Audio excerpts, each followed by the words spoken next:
नमस्कार, जय हिंद दोस्तों। मैं हूँ एनके राणा, आप देख रहे हैं एनके राणा ऑफिशियल। अभी हमारी मौजूदगी रानीगंज में नदी में है, जहाँ आप देख रहे होगे रावण की दो विशालकाय मूर्त बनकर तैयार है। कुछ ही क्षणों में राम जी आएंगे और रावण की नाभि में तीर मार कर जला डालेंगे। दोस्तों, यहाँ आप देख सकते हो कितनी बड़ी संख्या में भीड़ लगी है सिर्फ रावण का वध देखने के लिए। चूँकि हम लोग उस समय थे ही नहीं, क्योंकि ये सतयुग की कहानी।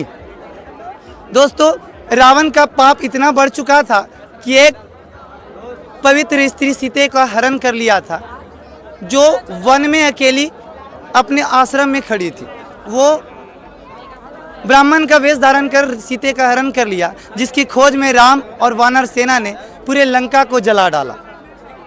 तत्पश्चात रावण का वध हुआ और बुराई जड़ से खत्म हो गई। आइए कुछ लोगों से जानने की कोशिश करते हैं कि यहाँ आए क्यों। तो अभी हमारे साथ है हमारे रोहित सर। कैसे हैं सर आप? बहुत अच्छा, मजे है मेले में। तो रानीगंज आकर आपको कैसा महसूस हो रहा? बहुत अच्छा लग रहा जी। आपको जैसा लग रहा वैसा हमको लग रहा। हम रावण थोड़ी है। तो आपने सुना, सब लोग को मजा आता है, इसलिए इतनी बड़ी संख्या में भीड़ लगी। आइए, कैसे हैं भैया? बहुत बढ़िया। क्यों आए हैं रानीगंज? मेला देखने रावण की फुटने जी। तो राम और रावण में क्या अंतर था? रामन में अरे अंतर का क्या, फुटला के बाद बतावेंगे। चलिए, हमारे साथ अभी मंजीत सर भी आ गए हैं। इनसे जानने की कोशिश करते हैं कि आखिर ये क्यों आए हैं। सर, आप रानीगंज में क्यों आए? सर, बुराइयों को नाश करने और अच्छाइयों की जीत करने आए हैं। जो पूर्वजों ने करते आई है, आज हम लोग भी, पूरी जनता, भरी समाज जो पूर्वजों से चलती आ रही है, आज हम भी वही करने आए हैं। कहने का अर्थ ये है इनका, श्री रामचंद्र जी की जीत और रावण की हार। तो आप जानते होंगे रावण शक्तियों में, नॉलेज में राम से कहीं ज़्यादा थे, लेकिन फिर भी उनकी हार हो गई। जिसका एक कारण है कि राम चरित्रवान थे और रावण चरित्रहीन था। राम ने अपनी बीवी के लिए, अपनी पत्नी के लिए सर्वस्व ने उछावर कर दिया, और रावण ने एक पराई स्त्री को अपनी बीवी बनाने के लिए पूरी लंका का विनाश कर दिया। वो अपने पूरे 100 बेटों का संहार करवा दिया और खुद भी वो मारा गया। तो कहना ये है कि आप जीवन में कुछ भी करना चाहते हैं तो सबसे पहला सीढ़ी है चरित्रवान बनना। किसी भी पराई स्त्री, पराई लड़की या फिर कोई भी माताएं बहनें हों, उन पे गलत निगाहें नहीं रखना होगा, नहीं तो आपका ही हाल वही होगा। आप अगर रावण बनेंगे तो आपको भी कोई राम आएंगे और तीर नाभि में मारकर चले जाएंगे, तो आपका खात्मा होना तय। कहा जाता है ना कि एक बुराई को छुपाने के लिए 100 झूठ बोले जा सकते हैं, फिर भी वो झूठ ही रहता है, सच कभी नहीं बन सकता। एक कहावत है जो पूर्वजों से चलती आ रही है कि रावण की इतनी पावर थी, अगर वो चाहता तो तीनों लोक में राज कर सकता था।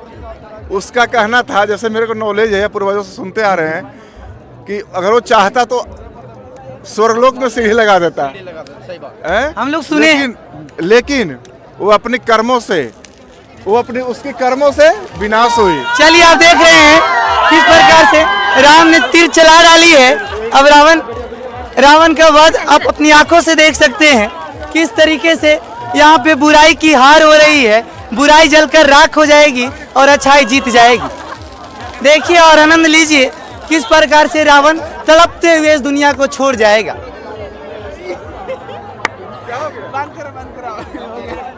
रोक ले रहा हूं। चलिए, एक और कहावत हमने सुनी है कि जब माते सीते का हरण करके रावण ले जा रहा था, तो महाराज जटायु रास्ते में मिले और रोकने की कोशिश करे, समझाने की कोशिश की कि अरे सीते का हरण मत करो, नहीं तो राम तुझे छोड़ेंगे नहीं।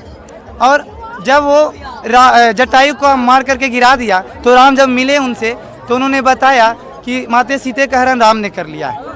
तो वो बोलते हैं, महाराज जटायु राम से तो बोलते हैं कि अगर हम जाएंगे, महाराज दशरथ भी वहाँ मिलेंगे, तो क्या हम बता देंगे कि माते सीते का हरण हो गया?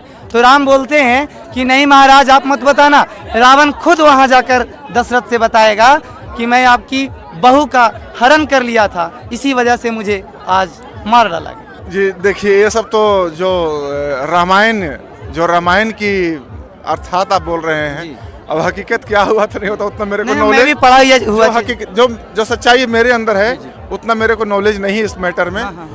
लेकिन रामायण भी गलत नहीं लिखी गई होगी, वो तो सच्चाई है, ठीक ना।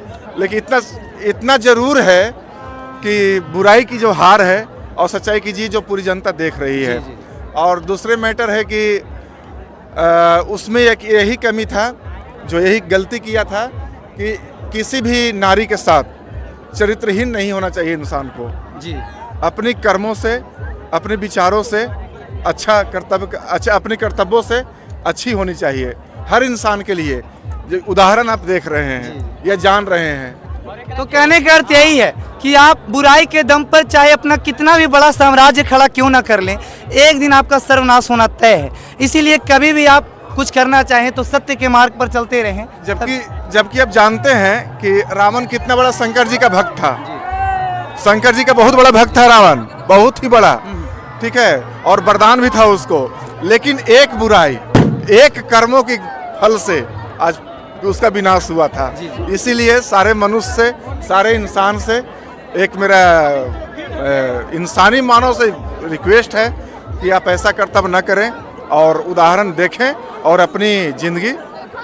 चलिए, सौभाग्य से आज गांधी जयंती भी है और लाल बहादुर शास्त्री जी का भी जन्म आज ही के दिन हुआ था। उनके भी जन्मदिन पर आपको ढेर सारी शुभकामनाएं एवं हार्दिक बधाई देता हूं। एक ने देश को आज़ाद कराया, दूसरे ने सारे तीनों लोगों को आज़ाद कराया रावण के अत्याचार से। क्या सर? बिल्कुल बिल्कुल बिल्कुल। तो हर जगह पे दोनों ने बुराई का ही सर्वनाश किया। तो इससे आपको यही सीख लेना है, बुराई का अंत है ही, आज हो, 2 दिन बाद हो, 4 दिन बाद हो, 10 दिन बाद हो, बुराई का अंत है और सच्चाई की जीत है। सही मायनों में आप अपने अंदर इंसानियत पैदा कीजिए, क्योंकि न हिंदू की ज़रूरत है न मुसलमान की ज़रूरत है।